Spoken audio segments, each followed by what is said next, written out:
성경은 오직 예수 그리스도에 관한 기록입니다. 오늘도 하나님의 말씀에서 예수 그리스도를 발견하게 되시기를 주의 이름으로 축원합니다.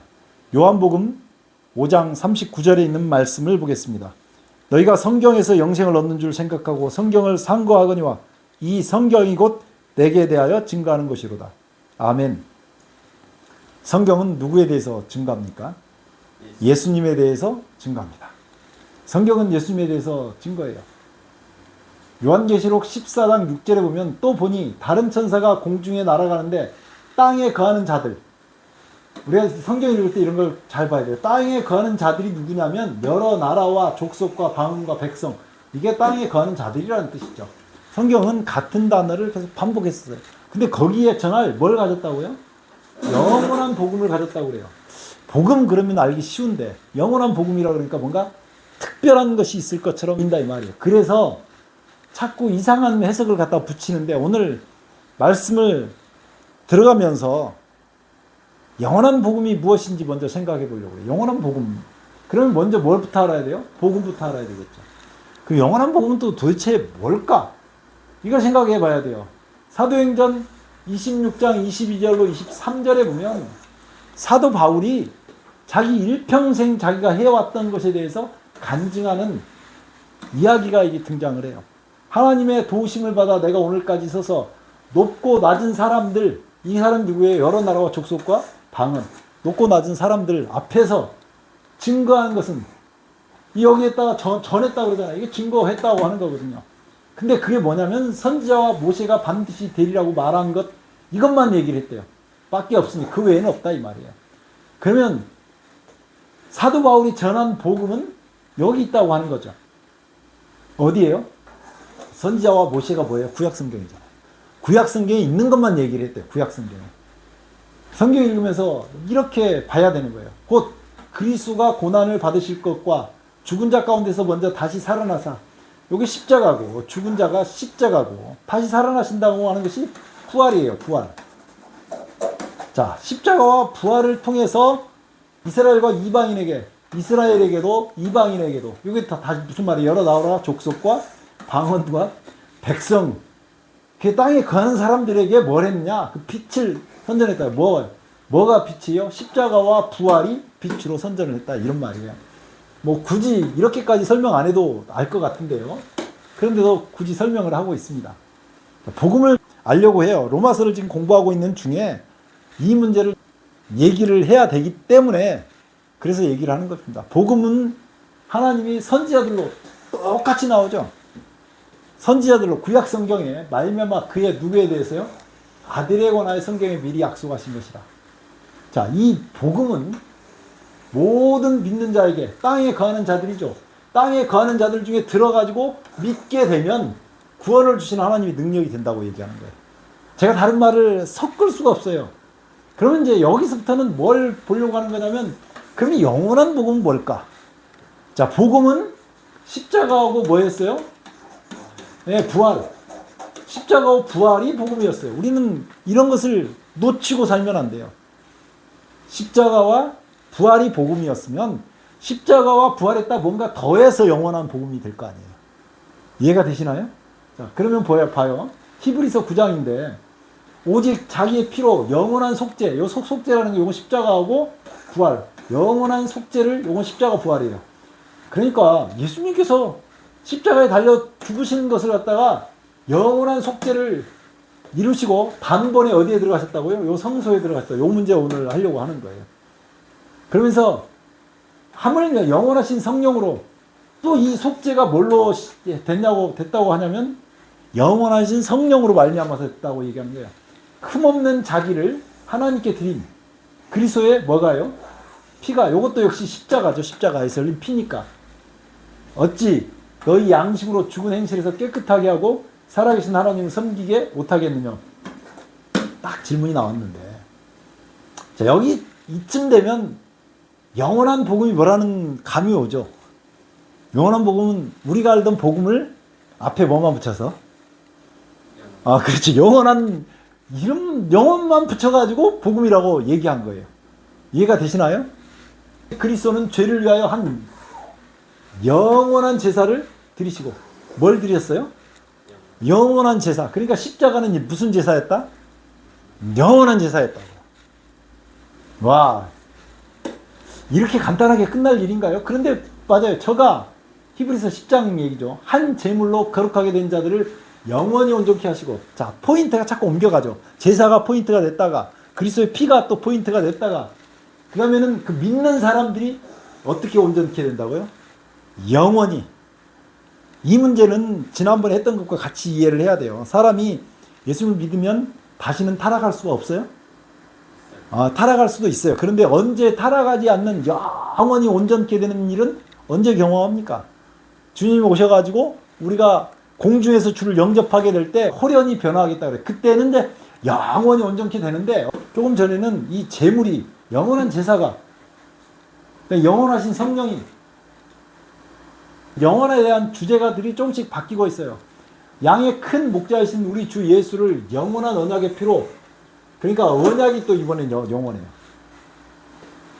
자기를 순종하는 모든 자에게 영원한 구원의 근원이 되시고 그렇게 해서 영원한 복음은 예수님이 십자가에 죽으시고 구원하신 것을 영원한 복음이라 그러는데 그러면 기존에 알던 복음과 차이가 없잖아요.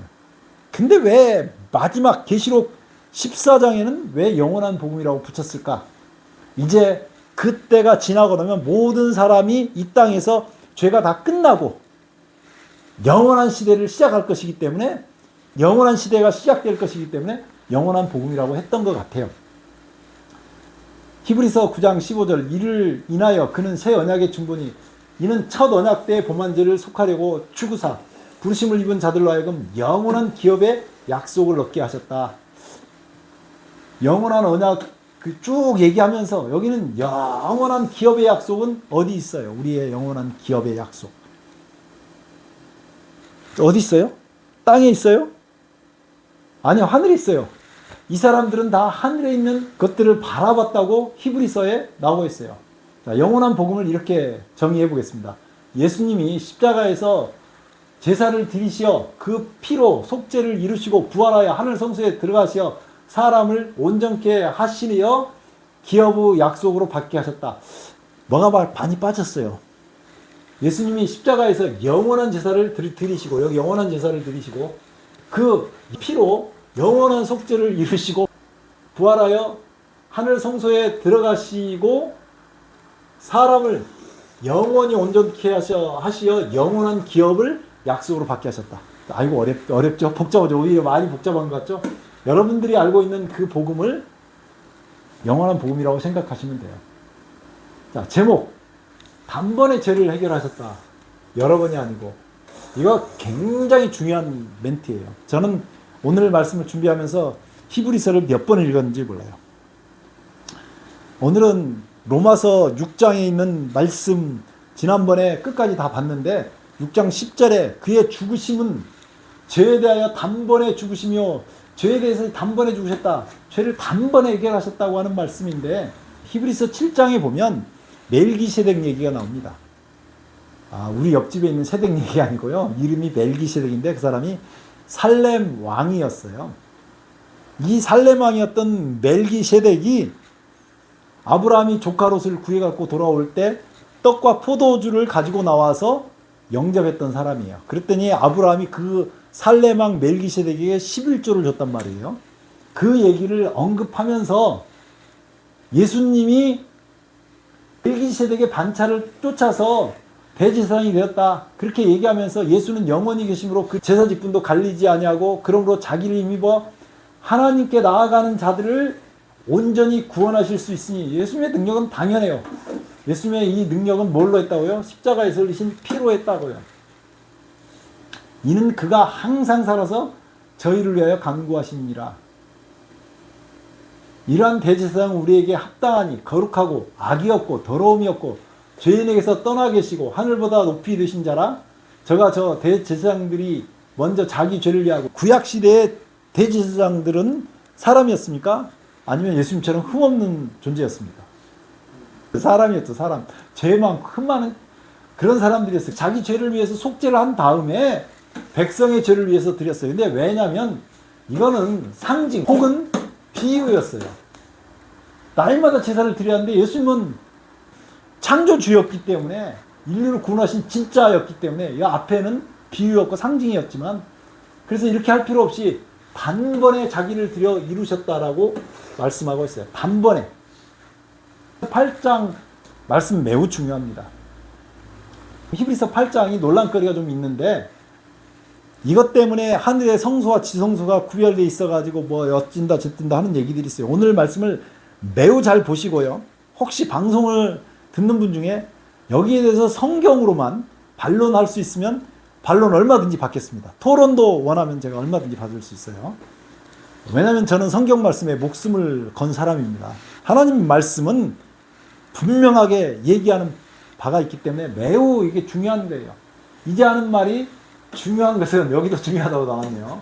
이러한 대제사장이 우리에게 있는 것이라. 우리 대제사장이 하늘에 있다고요. 그가 하늘에서 위엄의 보좌 우편에 앉으셨으니 그러니까 예수님 어디에 계신다고요? 하나님 보좌 우편에 앉아 계신다고요. 자, 성소 성막을 좀 그려보겠습니다. 저는 이 성막론을 제가 이걸로 신학박사학위 논문을 썼기 때문에 이렇게 지금 그냥 대충 그린 거예요. 여기 동쪽에 문이 있고 여기 들어오면 번제단이 있고 물두멍이 있어요. 여기 성소고 이렇게 쓰면 안 되겠네요. 여기 성소고 여기가 지성소예요. 이 앞쪽에가 지성소인데 남쪽에는 촛대가 있고 북쪽에는 떡상이 있어요. 여기는 분향단이 있고 여기 가면 법궤가 있단 말이에요. 이 법궤 위에가 이게 하나님의 보좌가 여기 있어요. 보좌가. 근데 예수님이 위엄의 보좌 우편에 앉으셨으면 여기 지금 녹버섯, 홍버섯, 그 다음에 벼곡 이렇게 세 가지 보석이 있는데 여기에 예수님이 앉아 계시면 위엄의 우편에 앉아 계시면 우리가 봤을 때 예수님이 성소에 계신 거예요? 지성소에 계신 거예요? 그렇죠. 우리가 구별하는 그 머리로 생각할 때 지성소에 계신 상황이죠. 여기 보면 그가 하늘에서 위엄의 보좌 우편에 앉으셨다고 하는 것은 지성소에 계시는 거예요. 성소와 참 장막에 부리는 자라 이 장막은 주께서 베푸신 것이요. 자, 모세가 이런 성막을 아까 제가 그렸던 성막을 만들었으면 이 밖에 이렇게 성막을 만들었으면 이 성막은 사람이 만든 거예요? 하나님께서 만드신 거예요? 사람이 만들었어요. 맞아요. 그러니까 이 성막은 주께서 베푸신 것이 아니죠. 주께서 베푸신 성막은 어디에 있어요? 하늘에 있다고요. 하늘에. 사람이 한 것이 아니라 대제사장보다 예물과 제사를 드림을 위하여 세운 자니 이러므로 저도 무슨 드릴 것이 있어야 할지니라. 사람이 베푼 것처럼 예수님께서도 하늘에 있는 거기에 뭘 드려야 되는데 예수께서 만일 땅에 계셨다면 제사장이 되지 아니하실 거라고 그러는데 왜냐면요. 그 다음에 답이 나와요. 제가 얘기 안 해도 성경은 반드시 얘기하게 돼 있어요. 이는 율법을 쫓아 예물을 드리는 제사장이 있으니까 굳이 예수님이 와서 땅에 있는 제사장이 될 필요가 없다고요. 저희가 섬기는 것은 딱 나오죠. 하늘에 있는 것의 모형과 그림자라. 상징과 비유. 그 말을 다른 말로 모형과 그림자라고요. 이런 그림자가 있어요. 이런 그림자가 있어요. 자, 그러면 이 그림자가 있으면 뭔가 쭉 그림자를 따라가면 여기에 뭔가 실체가 있겠죠. 실체가 뭐가 있어요? 십자가에 달리신 예수님이 계신다고요. 모세가 장막을 지으려 할 때에 지혜하심을 얻은 것 같으니 가라사대 삼가 모든 것을 산에서 내게 보이던 본을 쫓아 본이 있다고 하는 거죠. 본은 어디 있겠어요? 하늘에. 본은 하늘에 있고 이 땅에 지어진 것은 상징이에요. 자, 상징하고 본이 똑같다고 생각하시는 분. 자, 구약시대에 보면 많은 선지자가 있었잖아요. 그 대표적인 사람이 모세가 있었어요. 모세가 선지자였습니다. 제사장이기도 하고. 그래서 모세를 특별 제사장 이렇게 표현하기도 하는데 제사장이고 선지자였어요. 그런데 모세는 예수님의 역할을 했어요. 그러면 예수님하고 모세하고 똑같아요? 아니죠. 똑같지 않죠. 그러니까 본하고 그 모형으로 만든 것하고는 차이가 있을 수 있어요. 특히 어떤 차이가 있을 수 있냐면 하늘은 죄가 있어요, 없어요? 죄가 없어요. 이 땅은. 그러니까 죄가 있기 때문에 또 죄인에게서 해결해야 될 어떤 구상을 가지고 그 본을 따라서 만들라고 얘기한 거죠. 그러나 이제 그가 더 아름다운 직분을 얻으셨으니 이는 더 좋은 약속으로 세우신 더 좋은 언약의 중보시라 첫 언약이 무음하였더라면 나오죠. 첫 언약. 여기서 말하는 첫 언약은 뭘 얘기합니까? 뭘로 첫 언약을 했어요? 지금 제가 얘기한 것이 뭐였어요? 이렇게 이게 성막이 있었죠.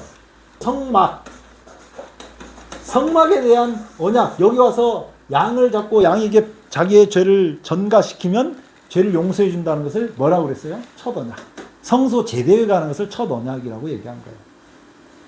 저희를 허물하여 일렀을 때, 주께서 가랐을 때 볼지어다 날이 이르리니 내가 이스라엘과 유다 집으로 새 언약을 세우리라. 새 언약이 있다고 해요. 그럼 첫 언약과 새 언약은 어떤 관계예요? 첫 언약은 새 언약에 대한 그림자, 모형, 이렇게 볼 수 있는 거죠. 또 주께서 가랐을 때 내가 저희 열조들의 손을 잡고 애굽 땅에서 인도하여 드는 날에 저희와 세운 언약. 그때 뭐 했어요? 집에서 문 인방과 설주했다가 피 바르고 이렇게 해서 사람들을 구원한, 요것이 결국 성소 성막 제도로 옮겨가거든요. 저희는 내 언약 안에 머물러 있지 아니하므로 내가 저희를 돌아보지 아니하였느니라. 또 주께서 가라사대 때 그날 후에 내가 이스라엘 집으로 세울 언약이 이것이니 내 법을 저희 생각에 두고 저희 마음에 이것을 기록하리라. 뭘 기록한다고요? 하나님의 법. 여기서 말하는 법은 노모스인데 이게 토라를 번역한 거예요. 십계명이라고 생각하시면 제일 편한 거예요. 십계명을 어디다 기록한다고요? 마음에다 기록한다고요. 그게 뭐, 우리가 십계명을 어디다 기록하는 거예요? 마음에다 기록할 수 있는 사람 있어요? 누가 해요? 하나님께서 하셔요. 구체적으로 성령 하나님께서 오순절에 강림해서 사람들 마음속에 마음에다가 법을 새기셨다고요. 저희 마음에 이것을 기록하리라. 그래서 나는 저희에게 하나님이 되고 저희는 내 백성이 되리라. 이렇게 말씀하신 거예요. 또 각각 자기 나라 사람과 각각 자기 형제를 가르쳐 이르기를 뭐를 하려고 하지 않는다고요? 왜요? 저희가 작은 자로부터 큰 자까지 다 나를 알미라. 이게 굉장히 중요하죠. 이 알미라고 하는 그 주제를 가지고도 제가 설교를 했었어요. 사람이 주님을 진짜로 알게 되면 그 주님과 그 사람과의 그 관계 속에서 교통하고 이렇게 생활을 하면 더 이상은 교회에서 모일 필요 없겠죠. 왜냐하면 주님이 말씀하시니까. 주님이 알려주시면 더 이상 성경책 필요 없겠죠. 자, 이런 것이 함정이라고요. 성령 하나님은 같이 모여서 연합해서 기도하고 말씀을 더 높인다고요. 그러니까 자기 마음대로 생각하면 안 돼요. 성경은 분명히 거기에 대한 길들이 있어요. 내가 저희 불의를 긍휼히 여기고 저희 죄를 다시 기억지 아니하리라. 저희 죄를 다시는 기억지 아니하리라고. 저희 불의를 긍휼히 여기고요. 이것을 뭐라고 그래요? 새 언약으로 예수님께서 십자가에 죽으셔가지고 우리를 구원하시고 우리가 새 언약을 받아서 하나님과 함께 영원히 더불어 사는데 그 마음속에 성령 하나님의 음성이 들리면서 우리가 말씀대로 살아가는 게 어디대로 살아간다고요? 기준이 뭐예요? 그러니까 내가 말씀대로 살지 못하면 다시 와서 이 말씀대로 살아가야 돼요. 자, 첫 것은 낡아지게 하는 것이니 하신 것이니 낡아지고 쇠하는 것은 없어지고 가는 것이라. 이게 그러니까 구약에 있던 그 성소제도 성막 제도에 대해서 얘기한 거예요. 첫 언약이. 첫 언약에도 섬기는 예법과 세상에 속한 성소가 있더라. 이 성소 제도 이런 것을 이렇게 얘기해요. 첫 언약을. 왜 이렇게 얘기하냐면 요 첫 언약을 구약 성경이라고 생각하는 사람들이 있어요. 어떤 해석은 그렇게 하기도 해요. 또 어떻게 읽어보면 그런 면이 맞을 것 같지만 첫 언약에 뭐가 있어요? 섬기는 예법과 세상에 속한 성소가 있었다고요. 그러니까 성막 제도를 얘기하는 거예요. 예비한 첫 장막이 있고 이거 어디에 관계된 거예요? 아까 말했던 성소 성막에 관한 문제예요. 그 안에 등대와 상과 진설병이 있으면 등대, 상, 진설병이 있고 이는 성소라 일컫고요.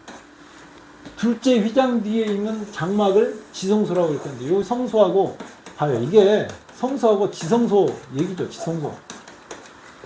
그런데 지성소 안에 금향류와 사면을 금으로 싼 언약궤, 요 법궤라고 하는데 그 안에 만나를 담은 금항아리와 아론의 쌍난 지팡이 언약의 비석들이 있고 여기에 있는데 금향로만 본래 금향로가 어디 있냐면 여기 분향단의 위에 있는 것이 금향로거든요. 근데 이 금향로가 1년에 한 번 이 안으로 들어올 때가 있어요. 이때가 속죄일. 이거는 레위기 16장에서 제가 앞에 찾아보면 있어요. 금향로가 어떻게 들어간지 설명을 했단 말이에요. 금향로에 향을 피워가지고 그 향을 가지고 이 지성소 안에 갖다 넣어놔요. 그러면 향의 연기가 쭉 해가지고 지성소 안이 뿌옇게 돼요. 그때 두 번째로 송아지를 잡고 제사장이 자기 제사장들을 위해서 송아지를 잡고 들어가서 거기서 제사를 지내요. 그리고 세 번째 나와가지고 아사셀의 염소와 여호와의 염소가 있을 때 여호와의 염소를 잡아서 세 번째 백성의 죄를 속하기 위해서 세 번째 들어가요. 그리고 나왔다가 네 번째 들어가서 향로를 가지고 나와가지고 저 바닥에다 싹하게 내비쳐 버린다고요. 자, 이거는 뭘 얘기하냐면 우리 그 향로에 그 향을 피웠다는 것은 기도를 얘기해. 성도의 기도를 가지고 하나님 전화 안으로 들어가는 거예요. 그러니까 요 안으로 들어갈 때 금향로, 요게 7월 10일 날인데 유대력이에요. 7월 10일 날 속죄일 때 이 안으로 들어가 가지고 금향로를 갖다가 놓고 그 향을 피우는데 그 향 연기가 자욱해졌다는 건 뭐 무슨 얘기냐면 성도들의 기도가 하늘까지 상달해서 하나님 앞에 엄청 많이 올라가야 된다. 우리가 기도해야 될 이유를 이렇게 얘기하는 거예요. 백성을 위해 속죄가 끝난 다음에 이 향로를 가지고 나와서 밖으로 나와가지고 바닥에다가 사정없이 내팽개치거든요. 그러면 그 향로에 담겨져 있던 그 향이 쏟아져 나오잖아요. 근데 거기 향에다가 불을 붙였었잖아요. 그럼 불덩어리가 막 쏟아지겠죠. 그 향이 다 타가지고. 그런 것처럼 계시록에서 성도들의 기도를 받아가지고 하나님께서 진노를 하나님 믿지 않는 사람들에게 내쏟을 때 그 심판을 그렇게 해서 표현해주고 있거든요. 요 금향로가 지성소 안에 있다고 하는 거는 이게 무슨 날이었다? 속죄일이었다라고, 속죄일에 대한 일이라고 히브리서 9장은 얘기해요. 사도 바울이 히브리서 9장을 쓸 때는 저 속죄일에 대한 이야기를 쓴 건데 사람들은 자기들의 성경적 지식 가지고 이스라엘 백성들이 이렇게 쓰면 알아봐요. 그냥 지성소에 들어가는 그 한 날에 대해서 지금 얘기하고 있는 거예요. 그 위에 속죄소를 돕는 영광의 그룹들이 있으니 속죄소가 있고 이렇게 이 법궤인데 여기 법궤 있고 그 위에 그룹이 있죠. 이 속죄소 위가 하나님의 보좌라고요. 근데 이 모든 것은 뭐였어요? 상징, 비유였다고요. 제사장들이 첫 장막에 들어가 섬기는 일을 행하고 오직 둘째 장막은 대제사장이 1년에 1차씩 들어가대. 1차인데 몇 번 들어간다고요? 4번. 이런 거 잊어버리면 안 돼요. 한국 대통령이 미국 방문하잖아요. 미국 방문하면 미국 방문은 몇 번 해요? 한 번 하죠. 한 번 갔다 오는 거니까. 그런데 가가지고 대통령은 몇 번 만날 것 같아요? 3차례 만날 수 있죠. 그러면 이번에 한 번 미국을 방문해가지고 미국 대통령과 백악관에 3번 간다. 이렇게 얘기할 수 있죠. 똑같은 거예요. 1차 들어가는데 4번 들어간다고요. 이런 것은 잊어버리면 안 돼요. 그런데 들어가는데 뭐 없이는 안 된다고요? 피 없이는 아니 한다고요. 이 피는 자기와 백성의 허물을 위하여 드리는 것이라 자기를 드릴 때 한 번 들어가고 백성의 허물을 위해서 들어갈 때 한 번 들어가요. 성령이 이로써 보이시면 첫 장막이 서 있을 동안에 성소에 들어가는 길이 아직 나타나지 아니한 것이라 이 장막은 현재까지 비유니 이렇게 지금 이 비유라고 나왔잖아요. 아까 이걸 뭐라고 그랬어요? 모형. 그 다음에 또 뭐라고 그랬어요? 그림자. 이게 다 지금 말이 바꿔서 지금 나오는 걸 볼 수 있어야 돼요. 비유, 모형, 그림자. 이에 의지하여 드리는 예물과 제사가 섬기는 자로 그 양심상 온전케 할 수 없나니. 왜 못해요? 왜냐하면 저것은 그림자니까. 그림자를 보고 그 사람을 다 알 수는 없잖아요. 그림자가 해가 길게 있으면 사람이 길게 나오고 완전히 알 수 없지만 대충 짐작은 할 수 있잖아요. 그림자를 보고 누가 나온다고 짐작할 수 있어요. 그래서 언제까지요? 개혁할 때까지 맡겨둔 것이래. 육체의 여뿐만 되어가지고 이런 것은 개혁할 때 언제? 예수님 오실 때까지. 그러면서 그 답이 딱 나와요. 그리스도께서 장래 좋은 일에 대제사장으로서 손으로 짓지 아니한 이 창조에 속하지 아니한 더 크고 온전한 장막으로 말미암아. 그러니까 여기 있던 첫 장막이 아니라 요 온전한 장막은 누가 베푸신 거예요?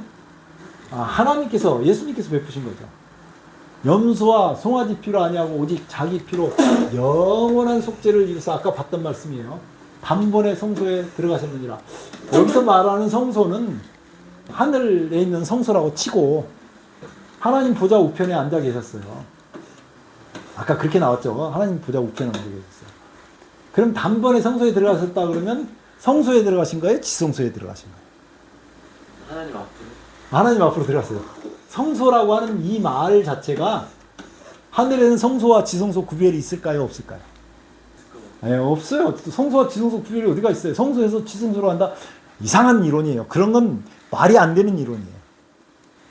뭐 교단에서 이것을 가지고 엄청나게 하늘 성소 지성소에서 1844년에 이렇게 들어갔다고 하는 거는 본하고 모형 그림자가 똑같다라고 생각해서 나오는 이상한 결론이에요. 왜냐면 이 땅은 죄가 있으니까 하나님 앞에 나갈 때 1년에 한 번밖에 못 나가는 거예요. 매일 나가면 매일 사람들이 막 죽어나가야 되니까 죄 짓고. 그래서 마음을 정결케 하고 1년에 한 번밖에 못 나가게 했지만 예수님이 오셨으니까 이제는 하늘까지 그냥 무사히 통과해서 간다. 그런 말이거든요. 염소 항소의 피와 및 암송아지 죄로 부정한 자에게 뿌려. 암송아지 이 이야기는 민수기 19장에서 붉은 암송아지 이야기가 나와요. 이거 제가 굉장히 중요하다고 제가 강조했던 부분. 히브리서를 알려면 성경을 전반적으로 잘 알아야 히브리서가 풀리는 거예요. 히브리서는 아직 제가 하지도 않았어요. 엄청 중요한 거예요. 히브리서를 알아야 계시록이 풀리거든요. 계시록을 막 푸는 사람들은 도대체 왜 저렇게 풀까 이해가 안 되는 게 많아요. 몇 개 질문해 보면 답도 안 나오는 것들이 많습니다. 그 육체를 정결케 하여 그렇게 하거든 하물며 영원하신 성령으로 말미암아 흠없는 자기를 하나님께 드린 그리스도의 피가 어찌 너희 양심으로 죽은 행실에서 깨끗하게 하고 살아계신 하나님을 섬기게 못하겠니? 그렇게 하겠다고.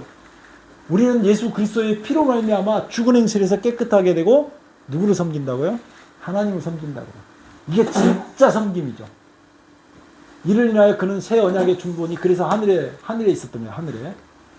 이는 첫 언약 때 범한 죄를 속하려고 주구사 첫 언약이 있었을 때 성소 성막 제도가 있었을 때 성소와 성막 제도가 있었을 때 그때 있는 사람들조차도 뭐 때문에 새 언약의 중보인 그리스도의 피 때문에 정결케 되는 거예요.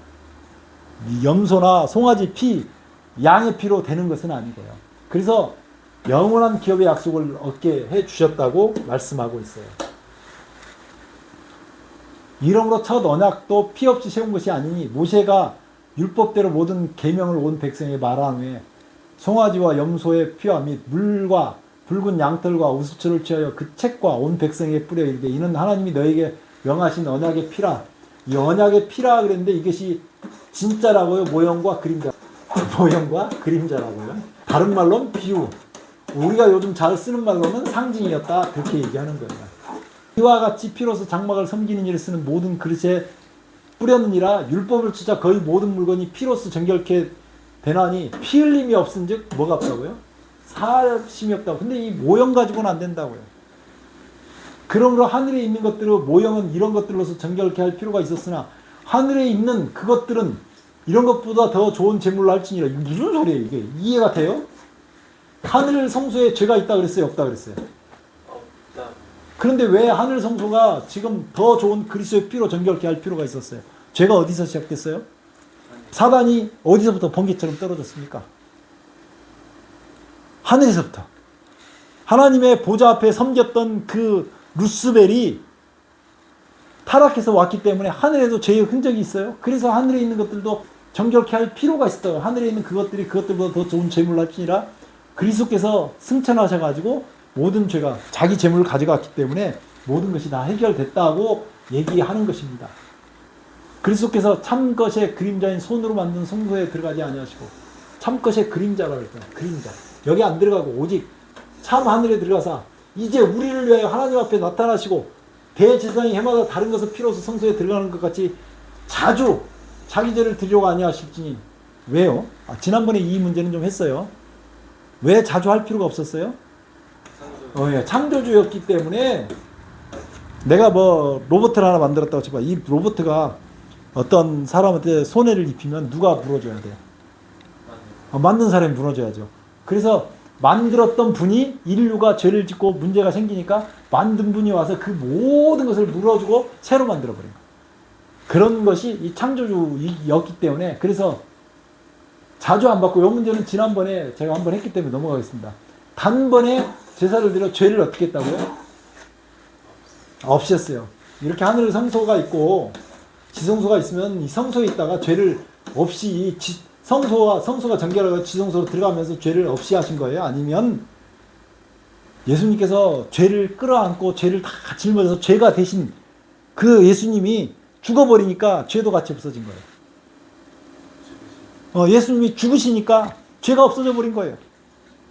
그래서 하늘에 죄의 흔적, 죄가 있었던 흔적이 있었지만 하늘에도 예수님이 들어가 버리니까 하늘도 깨끗하게 돼버린 거고 재물을 갖고 들어갔기 때문에. 그리고 우리를 위해서 대제사장으로 죄를 없이 하시고 세상 끝에 나타나시는데 여기서 세상 끝은 예수님의 초림을 얘기합니다. 한 번 죽는 것은 사람에게 정하신 일이요. 누구나 죽습니다. 죽지 않을 사람 손 들어보세요. 죽어요. 그런데 그 위에 뭐가 있다고요? 심판이 있습니다. 그리스도께서 단번에 들이신 바 되셨고 구원에 이르기 위하여 죄와 상관없이 자기를 바라는 자들에게 두 번째, 요건 우리가 생각하는 말세고 예수님이 오셔서 십자가에 죽으신 것은 사도 바울이 생각할 때 했던 세상 끝이라고 생각하면 예수님이 처음 죽었을 때를 세상 끝이라고 생각했어요. 히브리서 10장 1절로 37절인데 율법은 장차 오는 좋은 일의 그림자요. 율법도 그림자래요. 참 형상이 아니므로. 참 형상은 예수님이에요. 그러므로 세상에 임하실 때 가라사대 하나님이 제사와 예물을 원치 아니하시고 오직 나를 위하여 한 몸, 요 그리스도죠. 그리스도 예수님이에요. 예비하셨도다. 전제로 번제함과 속죄제는 기뻐하지 아니하시나니 이는 내가 말하기를 하나님이여 보시옵소서 두루마리 책에 나를 가르쳐 기록한 것과 같이 성경에 기록한 것이 하나님의 뜻을 행하러 왔다고 예수님께서 얘기하셨어요. 그러니까 구약 성경은 전부 누구에 대해서 기록한 거예요? 그리스도 예수님에 대해서 기록한 겁니다. 지금도 양을 잡아서 제사를 지내야 돼요? 양을 잡아서 제사 지내면 누가 있다고 하는 걸 부인하는 거예요. 예수님을 부인하는 거예요. 지금도 양을 잡겠다고 하면 예수님을 부인하는 거예요. 그래서 지금은 첫 번째 것을 폐했다는 건 첫 번째 있던 성소제도, 성막제도를 다 폐했다고 하는 것입니다. 오직 그리스도는 죄를 위하여 한 영원한 제사를 드리시고 하나님 우편에 앉아 또 저희 죄와 저희 불법을 내가 다시 기억지 아니하리라. 다시는 뭘 기억하지 않나 저희 죄, 불법을 기억지 않겠다고요. 이것을 사하셨은즉 다시 죄를 위하여 드리는 제사가 있다고요, 없다고요? 없어요. 뭐만 우리에게 영원한 제사예요. 아까 했는데 뭐만. 예. 그래, 십자가만 영원한 제사예요. 그러므로 형제들아, 우리가 예수의 피를 힘입어 성소에 들어갈 담력을 얻었나니. 자, 이거 봅시다. 이때 당시가 언제냐면 한 64년이나 돼요. AD. 그래서 67년 요 정도 사이에 기록된 책이에요. 히브리서가 누구한테 쓰냐면 유대인들한테. 히브리서라고 하는 말이 유대에 있는 히브리에 있는 유대인들이 예수님 믿는 사람들에게 쓴 책이거든요. 근데 앞으로 2년 3년 지나면 예루살렘이 티투스에 의해서 멸망할 시기에 지금 기록한 거예요. 성전이 63년도에 완성이 됐고요. 이 성막이 있으면 예수님 십자가에 달려 돌아가실 때 휘장이 확 찢어져 버렸던 때예요. 그 길은 우리를 위하여 휘장 가운데로 열어놓으신 새롭고 산 길이라고 할 때 이 휘장은 곧 저의 육체니라 이렇게 얘기를 했는데 이제 곧 이 없어질 70년이 되면 예루살렘 성이 멸망해가지고 돌 위에 돌 하나 첨놓이지 않고 다 멸망할 이 성소에 대해서 이걸 얘기한 거냐고요. 예수님이 여기 제사장도 아닌데. 그럼 여기서 말하는 성소는 어디를 얘기한 거예요? 하늘에 있는 성소예요. 만약에 이 문제가 좀 중요한데요. 누구라고 그랬어요? 성소를 맡고 있는 게 예수님이에요. 예수님. 자, 여기 예수님이라고 그랬어요. 그러면 예수님이 성소에 들어가 있어요. 근데 이 성막은 누구를 상징하는 거예요? 예수님을 상징해요. 그럼 여기 지금 예수님이 지성소로 안 들어가고 여기 계셨는데 누가 막았고 있어서 못 들어가는 거예요? 그렇죠. 성소에서 지성소로 들어갔는데 그건 말이 돼야 안 돼요. 말이 이상하죠. 자, 그 다음에 여기서 성소가 정결하게 된 다음에 여기 지성소 들어가가지고 예수님이 계셨어요. 그러면 이것도 말이 돼야 안 돼요? 이상하잖아요. 우리가 예수의 피를 힘입어 성소에 들어갈 담력을 얻으니 그 길은 우리를 위하여 휘장 가운데 여러는 새롭고 산 길인데 휘장은 그 누구의 육체라고? 예수님의 육체. 딱 못 찍어서 말을 해버린 거예요. 저 휘장이 예수님을 상징하는데 그러면 예수님이 성소, 하늘 성소에 들어가가지고 그 휘장이 돼갖고 있으면 그래서 성소에서 지성소를 못 들어갔는데 예수님도 못 들어갔는데 말이 안 되잖아요. 이상하죠? 그러니까 말이 안 되는 거예요. 이걸 이해한다 그러면 정상이 아니에요. 정상이. 그러니까 예수님이 하늘에 올라갈 때는 하늘에 성소와 지성소 구별이 있다 없다? 없어요. 없어. 그리고 우리는 거기서 담대하게 이 휘장 가운데 열어놓은 그 길을 통해서 하나님 보좌 앞에까지 담대히 나간다고 히브리서에 계속 기록되어 있는 거예요. 그래서 1844년도에 예수님이 지성소로 갔다고, 성소에서 지성소로 갔다고 하는 어떤 가르치는 교리는 뭘 잘 몰라서 그래요. 성경을 잘 몰라. 성경을 읽어야 돼. 그러니까 성경을 읽으면 이 사람들이 말하는 것이 틀린지 맞은지 전부 알 수가 있어요. 성경을 잘 모르면 안 되는 거예요. 성경은 누구에 대한 기록이라고요? 예수님에 대한 기록이에요. 그래서 성경은 이렇게 휘장은 곧 저희 육체니라 예수님이 하늘에 들어가셔가지고 그 휘장 역할하고 하나님과 인간 사이에 막는 역할을 하겠어요? 아니면 그 위에 새로 길을 내가지고 예수님이 나는 길이요 진리요 생명이니 그 예수님이 길이에서 하나님과 인간 사이에 막힌 길을 내가지고 사람들을 하나님 앞으로 끌고 가겠어요? 예수님이 길이잖아요. 길. 휘장 가운데 열어놓으신 새롭고 산 길. 그러니까 성경을 잘 보면 모든 것에 다 답이 있어요. 천하 인간의 구원을 얻을 만한 다른 이름을 우리에게 주신 적이 없습니다. 예수님 말고요. 하늘에서 지금 지성소에서 인류를 위해서 죄를 속죄하고 있다. 속죄는 어디서 끝났다고요? 십자가에서. 다 끝났어요. 지금은 뭘 하느냐? 이제 마지막으로 회개할 사람들이 회개하는 것만 기다리고 있는 거예요. 주의 약속이 어떤 이에 더딘 것이 아니라 오직 너희를 대하여 오래 참사 모든 사람이 다 회개하기에 이르기를 원하고 계신 거예요. 그러면 다 데리고 가려고 참으세요. 그 주님을 만나서 정말 주님 말씀 속에 예수님을 발견하고 예수님과 함께 살게 되시기를 주의 이름으로 축원합니다. 기도하겠습니다. 아버지 우리 하나님 은혜를 감사합니다. 오늘 좀 어렵지만 주님 이 말씀을 듣는 사람들마다 깨닫게 하여 주시옵소서. 예수 그리스도의 그 흘리신 보혈로 우리가 정결케 되기를 원합니다. 십자가의 필로 우리를 맑게 씻겨주시며 우리를 주님의 것 삼아 주시옵소서. 하나님 앞으로 나아갈 수 있는 길 열어놓으신 주님을 위해서 감사합니다. 우리가 주님의 보좌 앞에 날마다 나아가기를 원합니다. 은혜 베풀어 주시옵소서. 예수님 이름으로 간절히 기도드리옵나이다. 아멘.